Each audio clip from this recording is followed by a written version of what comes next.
semakin tentang sosialisasi strategi ketahanan pangan. Kesediaan pangan ini harus cukup. Apapun caranya, setiap kita harus peduli terhadap setiap kita harus peduli terhadap pembangunan Indonesia.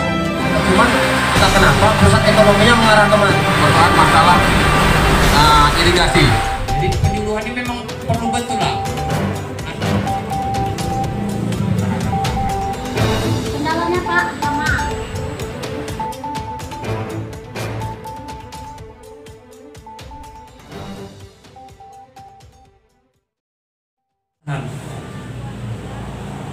Di sini saya mewakili kepanitiaan. Sebelumnya saya mengucapkan ribuan terima kasih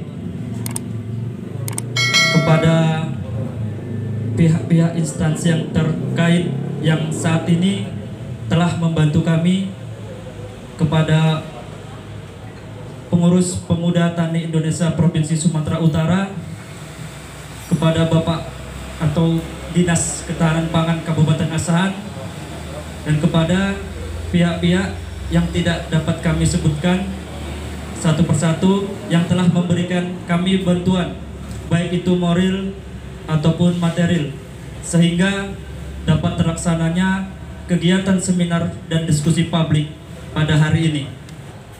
Acara hari ini sama kita ucapkan Selamat Hari Tani Nasional.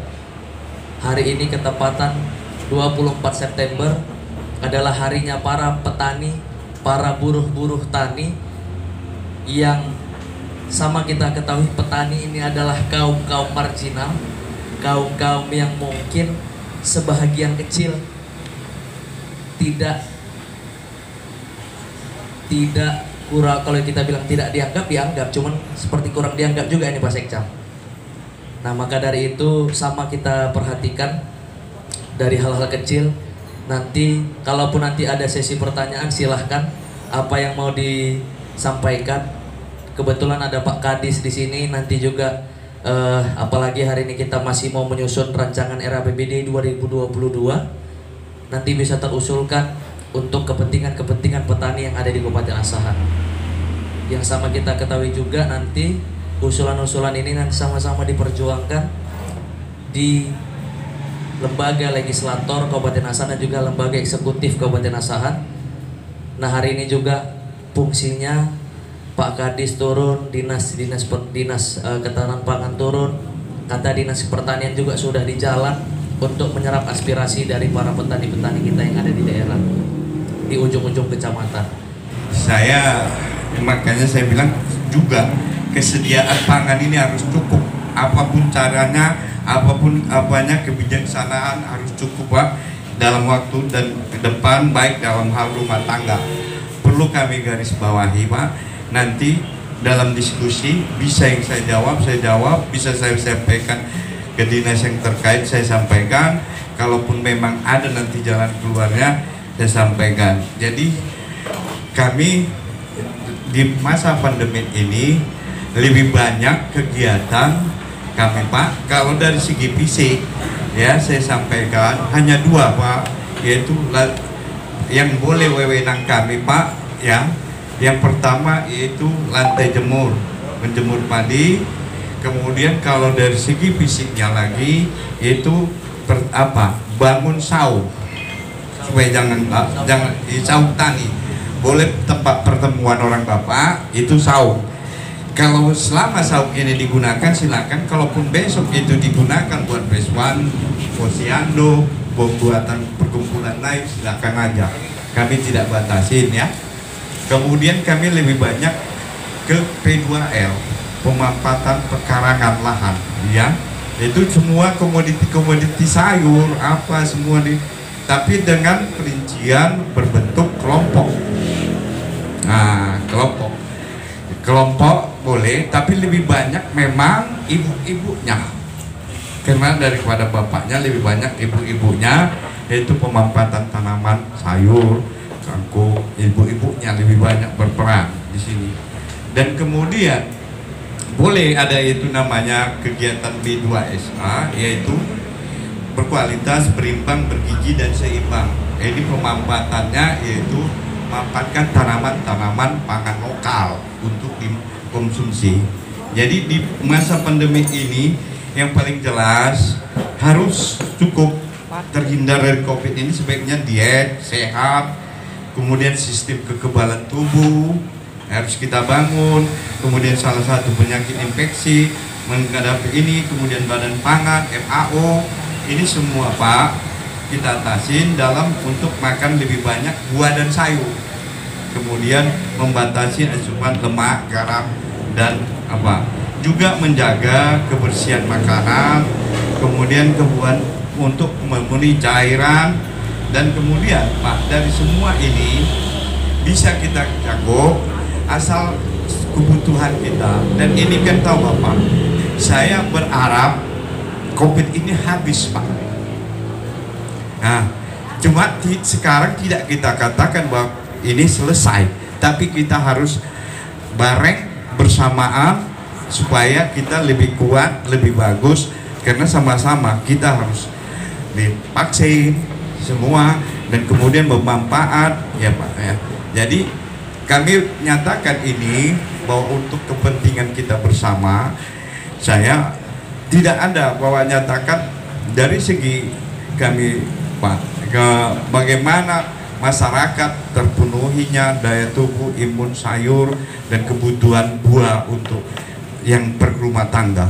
Makanya kami namanya program P2L Pak, pemanfaatan pekarangan lahan ya, lahan. Jadi ini di kawasan KWT namanya biasanya kaum wanita tani, ibu-ibunya, bapaknya boleh berperan di situ boleh. Nah, jadi kami lebih cenderung bagaimana berakhirnya bahwa jangan lagi besok ibu-ibu rumah tangganya untuk kebutuhannya beli ke pasar. Untuk rumah tangganya aja cukup, baik, bagus, udah bagus Pak. Jadi jangan, jadi lebih banyak. Dan kemudian lagi Pak, ini kan lagi ngetrennya kayak menciptakan stunting. Nah, jadi stunting ini anak-anak turunan kita, inilah yang besok kita jaga bagaimana anak-anak kita ini supaya lebih baik dan penuhinya kebutuhan sayur. Jadi dalam kesempatan ini saya mau buka, ini kita membahas persoalan tata kelola pangan. Jadi saya sebagai orang agribisnis, sudut pandang saya sudut agribisnis. Dan memang kalau berbicara tata kelola pangan tidak terlepas dari sistem agribisnis Pak. Kenapa sistem agribisnis? Kalau kita bicara sistem agribisnis Pak, dari subsistem hulu misalnya, penyediaan input produksi, benih, ya kan, kemudian pupuk, alsintan, itu di hulu Pak, itu di hulu. Ini dulu yang harus kita amankan di hulu. Kemudian sektor on farmnya, budidaya. Selanjutnya pasca panen yang sering kita sebut dengan hilir, kan begitu ya kalau sistem agribisnis. Kemudian ada subsistem pendukungnya, apa itu? Bisa penyuluhan, bisa asuransi, bisa lembaga pembiayaan dan lain sebagainya. Dan kondisi hari ini kebanyakan kita, masyarakat kita melihat sektor pertanian itu hanya sebatas ansih pada sektor budidaya. Padahal sektor pertanian sangat kompleks persoalannya. Dari hulu, ketika petani mau tanam, pupuk bermasalah Pak. Masalahnya apa? Kelangkaan. Ada pupuknya, harganya nggak terjangkau. Ini kan masalah Pak, betul nggak? Ini masalah di hulu. Jadi bukan hanya persoalan budidaya, bagaimana bercocok tanam, bagaimana penanganan hama, bagaimana sistem budidaya yang mau kita bangun. Oke, hulunya aman, pupuk ada, budidayanya aman, nggak ada masalah, kendala juga tidak ada masalah. Terlebih hari ini kita terjadi banyak anomali iklim yang harusnya belum hujan tiba-tiba hujan sehingga terjadi banjir dan lain sebagainya. Dan ini kita alami. Beberapa waktu yang lalu banjir di seputar Asahan, baru tanam petani di Kecamatan Meranti dan seputaran tetangganya udah masuk Kabupaten Asahan, Sungai Balai, habis puluhan hektar hanyut. Ya, kemudian juga di daerah Madinah, kami baru salurin 2 minggu sebelumnya kami baru salurkan akad kur tani kepada petani di daerah desa Huraba 1 dan Huraba 2. 2 minggu setelah itu kena banjir. Oke, itulah urusan on farmnya. Ya, kemudian kalaupun misalnya bagus on farmnya, pasca panennya bermasalah. Ketika panennya bagus, banyak, produk banyak, harganya nggak stabil, Pak. Harganya nggak stabil. Udahlah di hulu kita bermasalah untuk inputnya, ya kan? Mungkin aja mahal pupuknya, benihnya dan lain sebagainya. Kemudian kita juga dalam proses budidayanya banyak terjadi kendala, lancar. Tiba-tiba di akhir proses budidayanya kena angin sehingga merunduk. Upah mengikatnya itu juga besar. Petani berkurang pendapatannya dengan urusan-urusan ikat mengikat padi ini, contoh misalnya. Begitu panen raya, harganya nggak stabil. Berat sekali petani kita ini, Pak. Jadi sangat kompleks sekali, Ya. Berikutnya, saya mau cerita berkaitan dengan Undang-Undang Nomor 12 ya, tahun 2008, Undang-Undang Pangan. Jadi salah satu poin penting dari Undang-Undang Pangan ini adalah bagaimana pemerintah ini dapat memfasilitasi petani agar petani ini memperoleh akses yang baik. Hari ini lembaga-lembaga yang dimiliki oleh pemerintah tidak ada yang menanggung jawab persoalan pasar. Nggak ada, Pak. Kementan itu bukan urusannya. Kementan memang berdasarkan Perpres, urusan Kementan untuk urusan teknis. Bagaimana mendampingi petani, memberikan penyuluhan, pelatihan, pendampingan dan lain sebagainya untuk urusan budidaya. Sementara untuk urusan yang strategis di hilir ini nggak ada. Nah, inilah diamanatkan oleh Undang-Undang Nomor 12 tahun 2008 agar negara Republik Indonesia ini harus memiliki suatu badan yang mengatur persoalan pangan. Ya, apa itu? Persoalan distribusi pangan, kemudian persoalan harga pangan, kemudian persoalan gizi, termasuk juga proses sampainya pangan yang dihasilkan oleh petani kepada konsumen. Ini yang diatur, Pak. Nah, ini ada angin segar juga. Kebetulan yang hadir ini Pak Kadis Badan Ketahanan Pangan.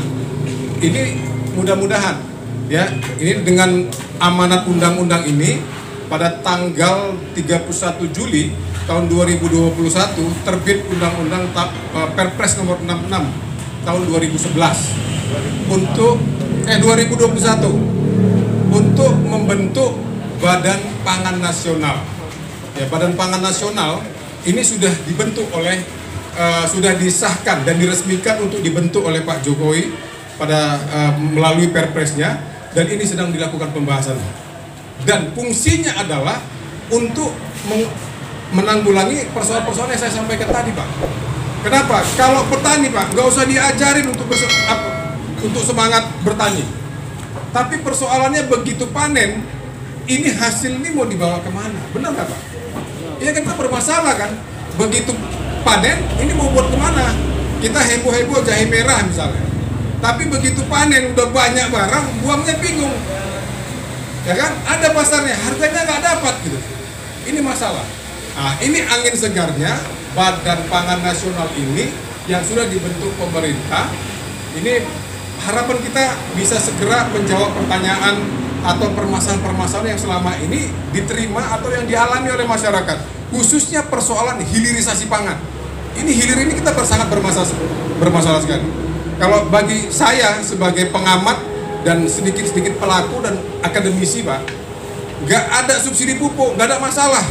Kalau menurut saya, kita contohkan padi lah misalnya. Kalau pakai pupuk subsidi, kira-kira biaya usaha tani yang dibutuhkan oleh petani kurang lebih sekitar 7-8 juta. Kalau pakai pupuk non subsidi, pupuk komersil, paling tinggi pun 12 juta, Pak. Tapi kualitas pupuknya lebih baik dibandingkan pupuk yang subsidi. Boleh kita cek, kalau nggak percaya boleh kita adu hasil bagaimana komparasi perbandingan kualitas padi pupuk yang bersubsidi dengan pupuk yang non subsidi. Ya wajar dia mahal karena kualitas lebih baik kan gitu, tapi dia akan sebanding dengan hasil yang akan diterima petani. Tapi persoalan yang nggak ada pun subsidi, oke, petani jalan, tetapi alangkah baiknya begitu panen harganya dijamin. Jangan pula begitu panen harganya juga petani harus berjuang lagi. Sudahlah di hulunya kita harus berjuang, di hilirnya berjuang 2 kali. Nah, makanya salah satu perjuangan penting dari terbentuknya Badan Pangan Nasional ini, dan mudah-mudahan, nah ini kenapa tadi saya sampaikan, khususnya sinergitas kita sebagai masyarakat dengan pemerintahan daerah Kabupaten Asahan. Ini kalau isu-isu atau kabar yang saya dengar, ya, dengan terbentuknya Badan Pangan Nasional ini akan menjadi badan yang sangat strategis. Kalau selama ini kita punya Badan Ketahanan Pangan itu di bawah Kementan, sifatnya hanya sebatas eksekutor, pelaksana saja, tapi tidak bisa menentukan kebijakan sebagai regulator, nggak bisa. Termasuk Bulog. Harapannya kemarin waktu Orde Baru, Bulog ini kan dapat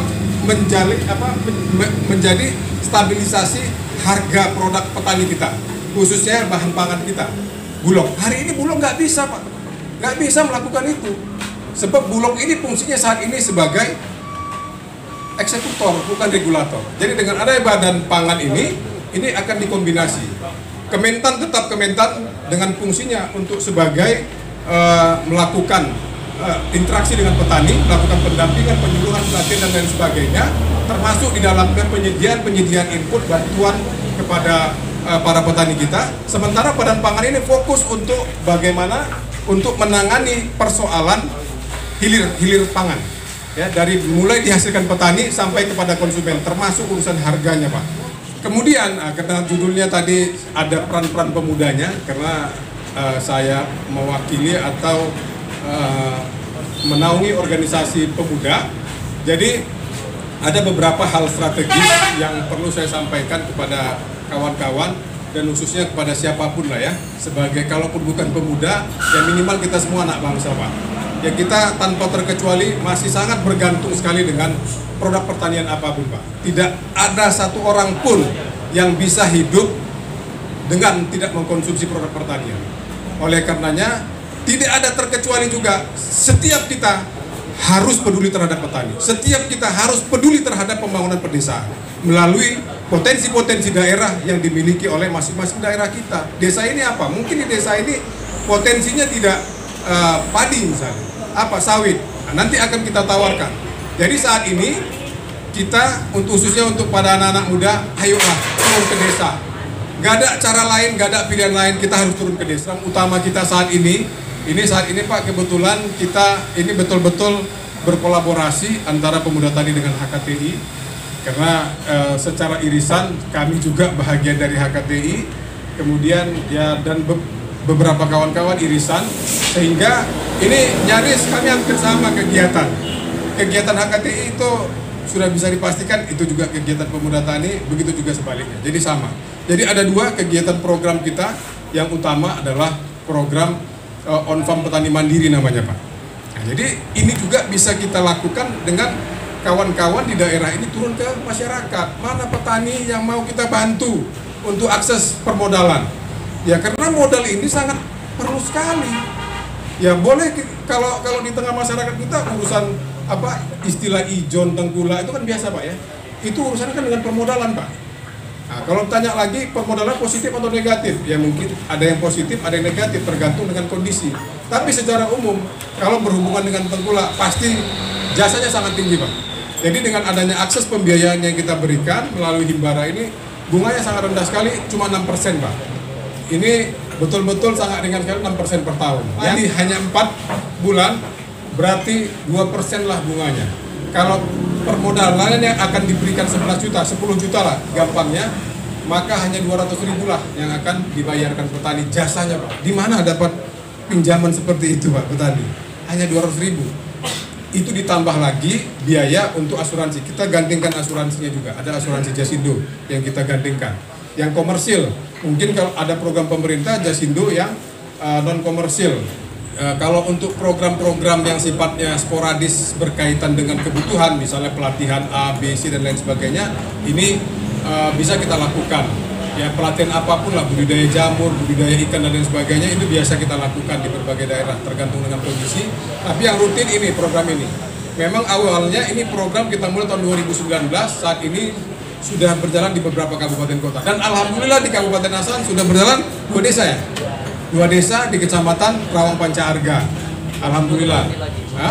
Bulan 10 ada lagi. Jadi harapan kita di tiap kabupaten seluruh desa yang potensi tanaman pangan bisa memanfaatkan ini. Dan alhamdulillah dengan kita berjalan dengan baik, yang pertama kita lakukan di Kabupaten Langkat itu sudah berjalan 4 musim tanam. Alhamdulillah tingkat pengembalian bunganya tingkat pengembalian modalnya 100%, Pak. Alhamdulillah dengan kondisi ini kita dipercaya oleh perbankan untuk merekomendasikan petani-petani mana yang mau kita ikut sertakan kegiatan ini. Kemudian yang kedua, ini karena ini kebetulan di daerah kecamatan ini salah satu komoditi utamanya adalah sawit. Kita juga ada program petani sawit rakyat berkelanjutan, Pak. Ya, jadi kebetulan ada beberapa kawan-kawan kita, pengurus HKTI dan pemuda tani, itu memang pegiat sawit rakyat yang mendampingi para petani-petani di wilayah Labuan Batu, termasuk di Labuan Batu Selatan, Labura, Simalungun, dan Tapanuli Selatan untuk mengikuti program sawit rakyat berkelanjutan. Ya, termasuk misalnya kalau petani-petani sawit rakyat mau ikut program PSR, didampingin. Bagaimana mereka bisa dapat program PSR itu? Apa syarat-syarat yang harus dilengkapi? Kita dampingin, Pak. Kita dampingin. Kalaupun misalnya tidak dapat program PSR, minimal mereka itu kita dampingin pertama. Bagaimana? Yang pertama untuk memperjuangkan legalitas lahan petani. Ini karena kebetulan kondisi hari ini kita Hari Tani.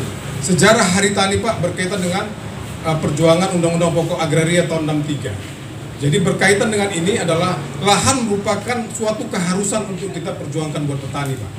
Oleh karenanya dalam proses sawit rakyat berkelanjutan ini, agar petani bisa berkesinambungan untuk memperoleh modal dan lain sebagainya, salah satunya legalitas lahan ini harus kita perjuangkan. Nanti kerjasama dengan BPN, Pak.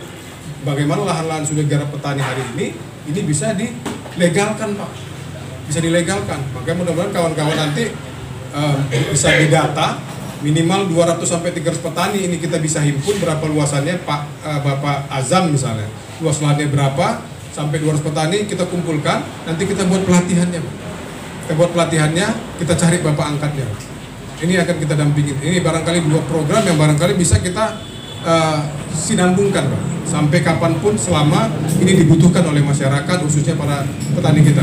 Barangkali ini yang dapat saya sampaikan sebagai pembuka trigger untuk komunikasi kita, dan sekali lagi harus saya garis bawahi, kawan-kawan anak-anak muda harus turun ke desa. Barangkali ini dari saya, lebih dan kurang mohon maaf. Assalamualaikum warahmatullahi wabarakatuh. Selamat sore, salam sejahtera untuk kita semua. Salam tani makmur.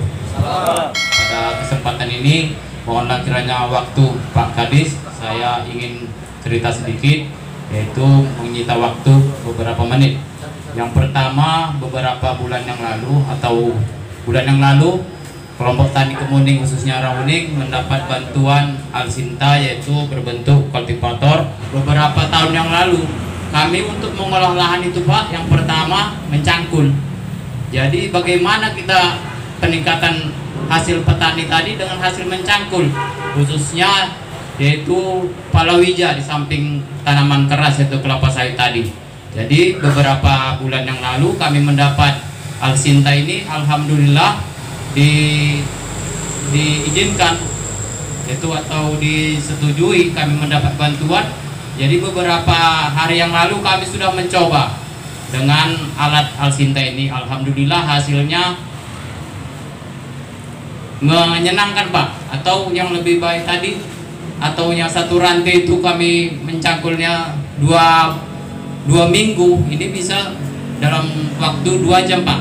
Jadi Alsinta ini bukan harus kelompok, Pak. Jadi seluruh masyarakat sekitar yang ingin memakai alat tadi kami berikan, bukan khusus kelompok itu, Pak. Jadi di sini ingin saya sampaikan lagi, karena tadi menyangkut yang disaran Pak Kadis tadi, terobosan. Jadi yang kendala kan pertama tadi sudah terselesaikan untuk pengolahan lahan, Pak.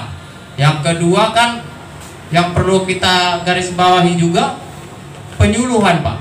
Karena di kami ini memang ada, Pak, penyuluhnya, penyuluh pertanian itu. Cuman mereka bertanya kepada kita, Pak, ini hamanya hama apa? Kan udah terbalik, Pak. Nah, kami yang ditanya oleh penyuluhnya, mereka pun nggak tahu mencarikan solusi. Nah, misalnya kan kena hama, misalnya dekat kami nih, Pak, banyak tanam cabai, sayur-sayuran. Jadi mereka pun tak tahu obatnya ini kalau misalnya kritik. Nah, jadi ini kan menjadi kendala juga untuk Untuk itu di sini mungkin kita tadi judulnya mencari terobosan bagaimana penyuluh itu memang betul-betul dia dapat menyuluh para petani tadi.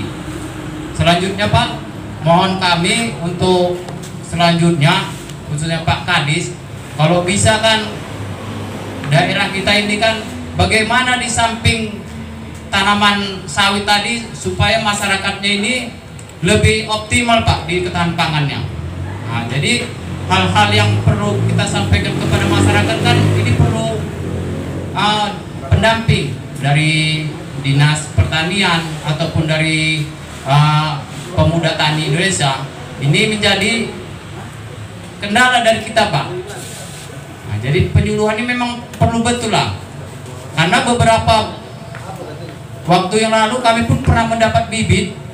Yang pertama bibit kedelai, jagung pun pernah. Cuman yang menjadi kendala ini Pak, penyuluhnya pun nggak tahu dia pemanfaatan ini bagaimana cara tanam jagung yang bagus gitu kira-kira. Nah, mohon kiranya untuk itu di sini Pak Kadis dapat menyampaikan arahan dan bimbingan kepada kami yang hadir, nanti bisa kami terapkan ke masyarakat luas. Terima kasih Pak.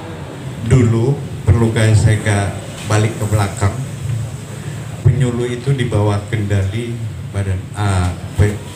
Badan Penyuluh Pertanian. Tapi sekarang sesudah berubah tahun 2013 ini pindah ke pertanian Pak. Jadi perlu saya sampaikan sama Pak Erik, kalaulah katakanlah penyuluh tahu, ya gimana mau bimbing Pak. Jadi saya bilang begini Pak ya, urusan penyuluhnya ini nanti akan saya sampaikan. Apa komoditi yang Bapak inginkan, tinggal nanti saya sampaikan sama Bapak. Tapi perlu saya sampaikan sama Bapak, ya saya dari segi ketahanan pangan Pak ya, kalau urusan jagung, kedelai, saya tidak punya wewenang. Terus terang aja, jangan nanti Bapak salah. Saya tidak ada wewenang saya di situ Pak. Saya tidak pernah bagi bibit jagung, bibit kedelai itu di bawah naungan Dinas Pertanian. Tapi kalau dari segi memanfaatkan kerap perkebunan sawit, saya lebih cenderung kalau memang Bapak wadahnya ibu-ibu, saya lebih mau banyak ibu-ibu yang bergerak daripada ibunya di rumah ngobrol nggak bagus, cerita laki orang, ya kan, lebih bagus kasih waktu Bu, saya suruh nanti kalau nggak saya sempat nanti saya buat staf saya khusus itu ibu-ibunya itu supaya membentuk wadah wanita tani. Nah, jadi biar dia memanfaatkan waktu, nanti saya memanfaatkan bagaimana cabai, bawang, sayuran semua terpenuhi di lingkungannya itu. Jadi supaya jangan nanti tidak nanti bermanfaat. Kalau bapaknya mungkin lebih banyak cari uang di luar, jadi saya lebih cenderung ke ibunya. Nanti bentuk kelompok. Nah, kalau memang belum bentuk, nanti kita bentuk, kita sesuaikan supaya ibu-ibunya daripada mengurus di lain-lain saya bantu.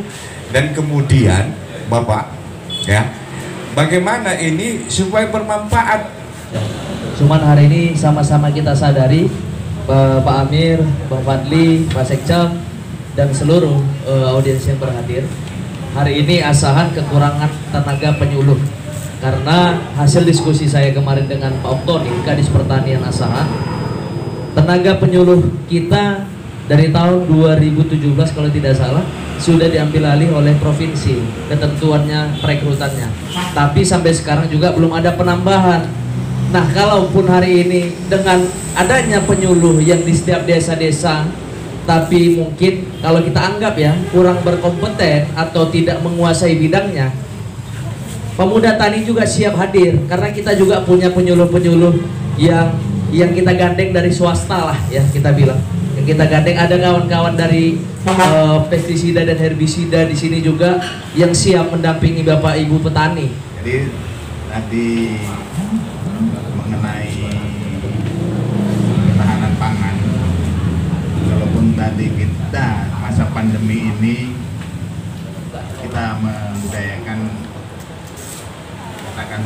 kangkung, kacang panjang, kan begitu.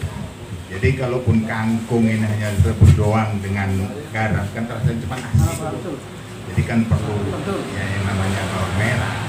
Nah, intinya ke situ, Pak. Jadi kami ini pernah diajak untuk melihat tanaman bawang merah oleh teman saya Pak Samsul ini. Nah itu kami tertarik. Cuman kami tanya benihnya, umbinya langsung itu kok sangat mahal, 35 ke 40 ribu. Nah jadi kami mohon untuk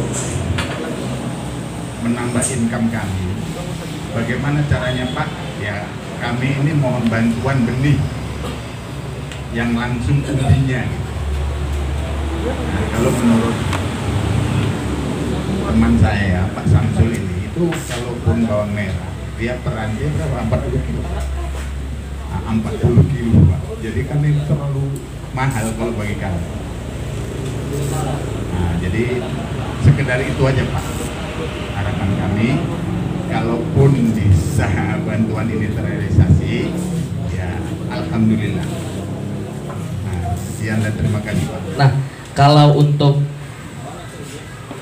umbi bawang tadi atau bibit bawang tadi, saya sudah komunikasi juga dengan Dinas Pertanian Provinsi, juga dibantu oleh Ketua Pemuda Tani Sumut. Masukkan saja proposal Pak, kelompok taninya jelas, akta notarisnya jelas, nanti sama lahannya di mana, berapa luasannya, total luasannya, nanti mereka akan perhitungkan dengan jelas kebutuhan yang akan kebutuhan yang akan bisa kita dapatkan.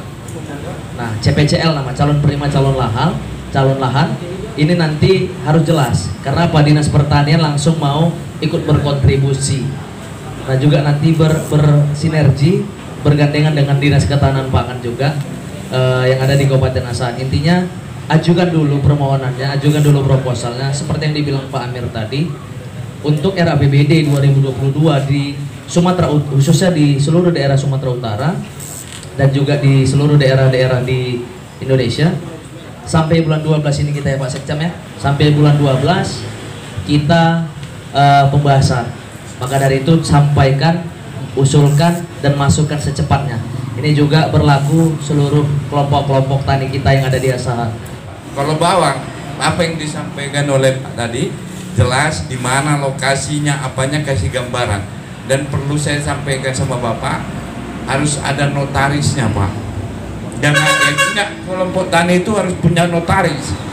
Biasanya sudah berbadan hukum Pak. Ya. Nanti kalau tidak, dia nggak, kalau Bapak masuk kan nggak ada berbadan hukumnya, tidak akan dibaca orang itu Pak. Udah dari sini udah kalah seleksi. Baik, Pak Kadus tadi ya, Pak Kadus.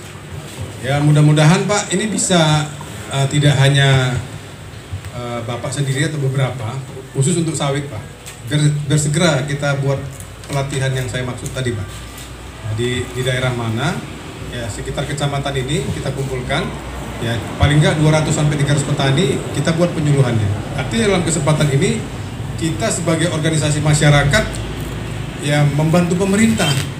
Ya kita menyadari kondisi penyuluh kita, tenaga penyuluh kita sangat rendah sekali. Artinya kalau idealnya paling minimal per desa satu penyuluh, tapi kondisi faktualnya di lapangan per desa itu, satu per penyuluh itu bisa membawahi beberapa desa. Dan ditambah lagi kondisinya seperti Bang Pak Kadis tadi, kompetensi dia, keahlian dia nggak di bidang itu, dia ahlinya ayam atau budidaya ikan, tapi ngurusin padi misalnya Pak. Ini kan kacau nih Pak. Nah inilah kelemahan-kelemahan ini barangkali yang bisa kita tutupi, termasuk juga misalnya tadi berkaitan dengan pemanfaat pekarangan. Daerah seperti Kabupaten Asahan ini tidak tergantung lagi, ya karena ketersediaan lahannya cukup. Seperti ini belakang sawit, kawan-kawan kita kebetulan Ketua Pemuda Tani di Padang Lawas itu penangkar benih padi gogo. Nah di sana mengembangkan tanaman padi gogo, dan kebetulan saya saat ini juga sedang melakukan riset untuk S3 saya kebetulan satu kelas Pak dengan Pak Oktoni. Kebetulan Pak Oktoni ini saya sering komunikasi karena meskipun daring kami kuliah S3, tapi ya intens dengan komunikasi gitu. Saya yakin ada hal-hal yang memang nggak bisa ditinggalkan beliau sehingga beliau tidak bisa hadirin dan nggak terkomunikasikan dengan stafnya.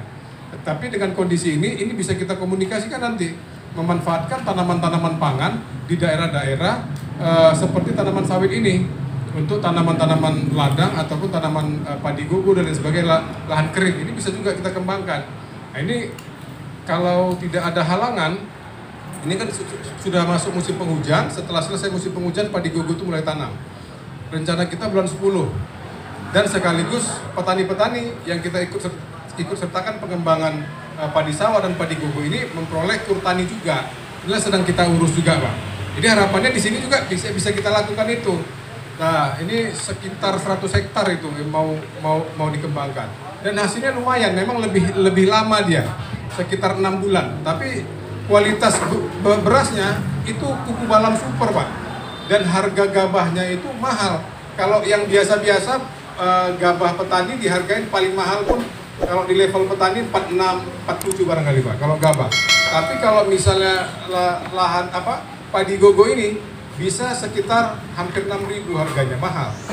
Assalamualaikum warahmatullahi wabarakatuh.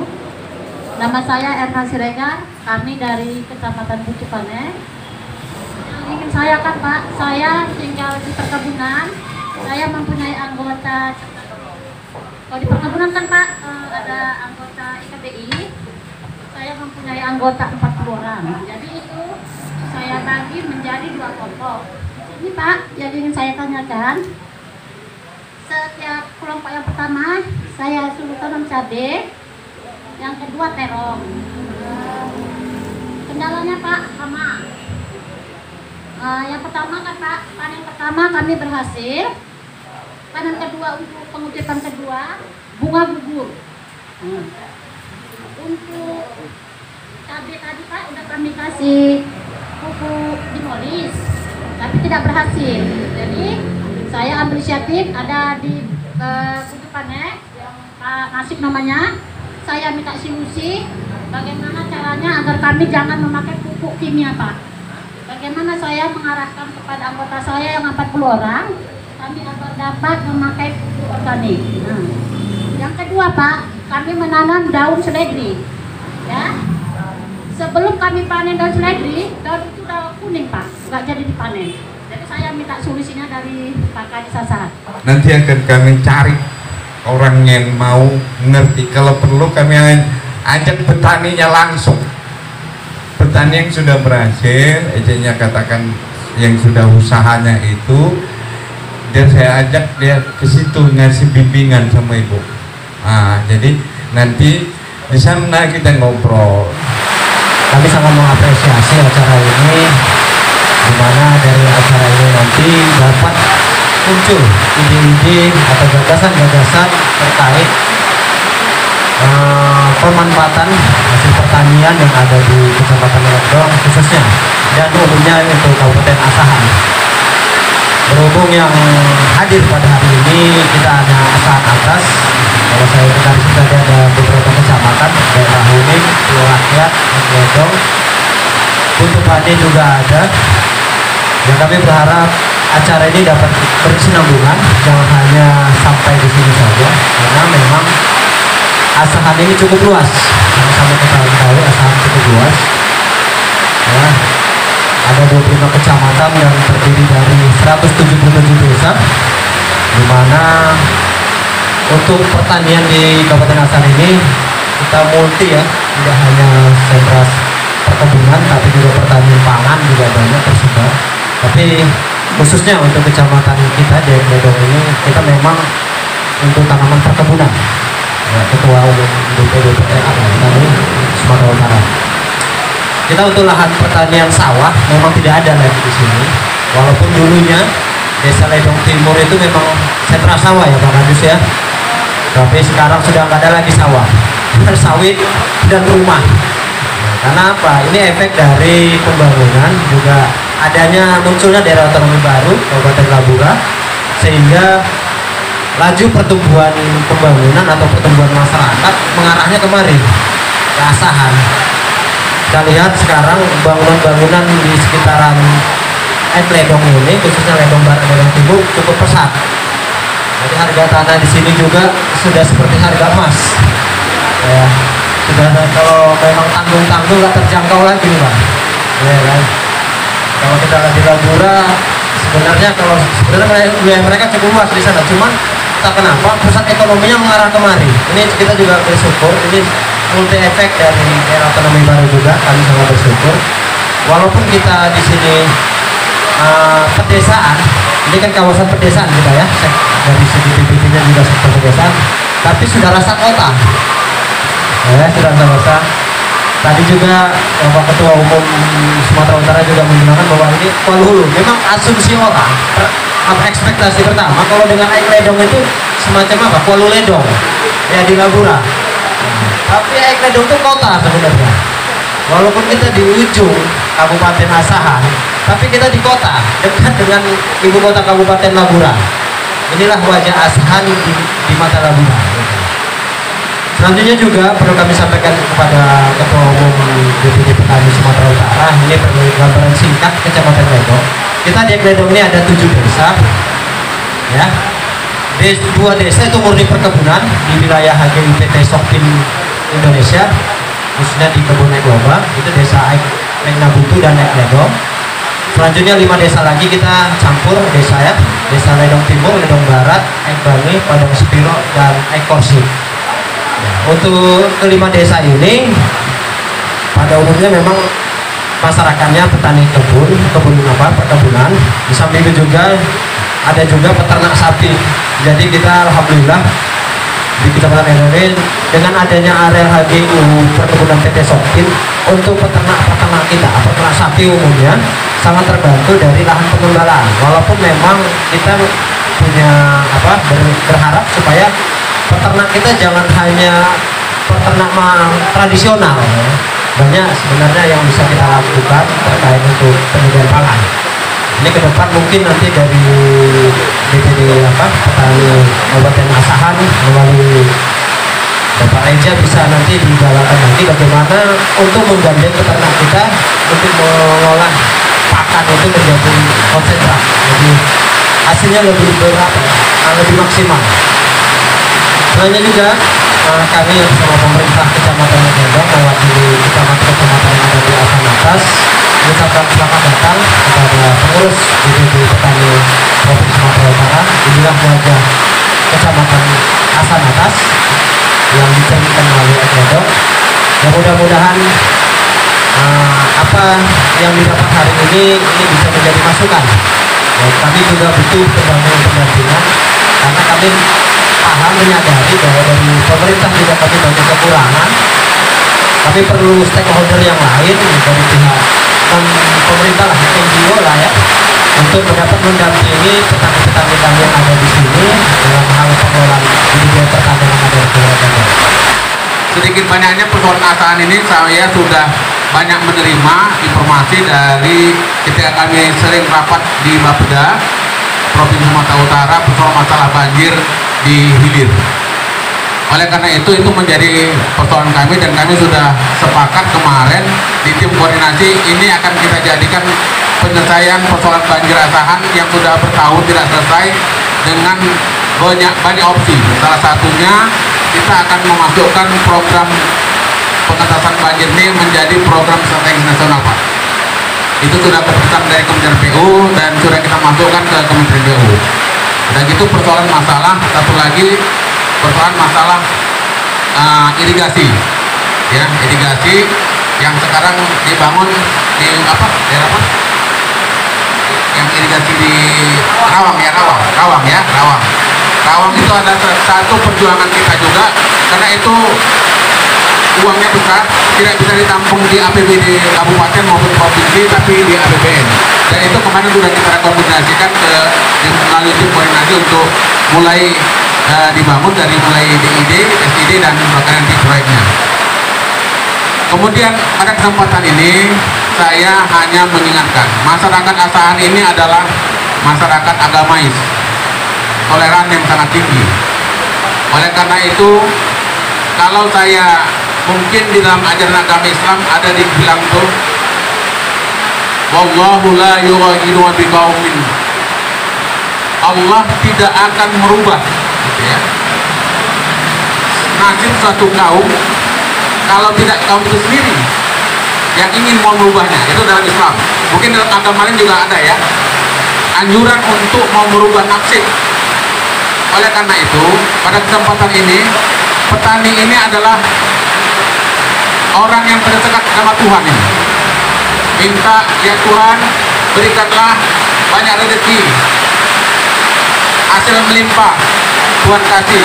Oleh karena itu kita syukuri.